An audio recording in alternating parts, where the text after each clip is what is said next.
చెరువు నింపుకోవడానికే మాకు పెద్ద పెద్ద ఎగ్జామ్లే చేస్తుంది పైన పుట్టూరు 3 రూపాయలు తీసుకోలే.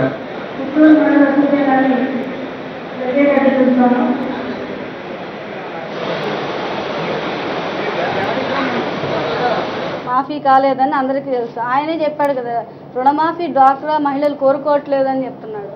అది ఆయన అలాంటప్పుడు ఎందుకు ఆయన డ్వాక్రా రుణమాఫీ అని ఎందుకు చెప్పాలి? రుణమాఫీ అని చెప్పారు కానీ రుణమాఫీ చేయలేదు. చేయకపోగా వాళ్ళు కట్టలేని వాళ్ళు కూలి పని చేసుకుని ఉపాధి హామీ పథకంలో కూలి తెచ్చుకుంటే ఆ కూలి పాస్బుక్లోంచి కట్ చేస్తున్నారంట. అంటే వీళ్ళు కట్టలేని వాళ్ళకి కట్ చేస్తున్నారు. దాదాపు వాళ్ళకి ఉన్న అంటే కట్టుకుంటూ ఉంటే వాళ్ళకి తెలియకుండా ఈ పాటికి కట్టేసి ఉండే వాళ్ళేమో కట్టద్దు అని చెప్పి ఆయన హామీ ఇచ్చి ఈరోజు వడ్డీకి వడ్డీ వేసి వసూలు చేస్తూ ఉన్నారు. చాలా ఇబ్బందులు పడ్డారు మహిళలు కట్టడానికి. అది రేపు ఓటేసేటప్పుడు తప్పకుండా గుర్తుపెట్టుకునే చూపిస్తారు.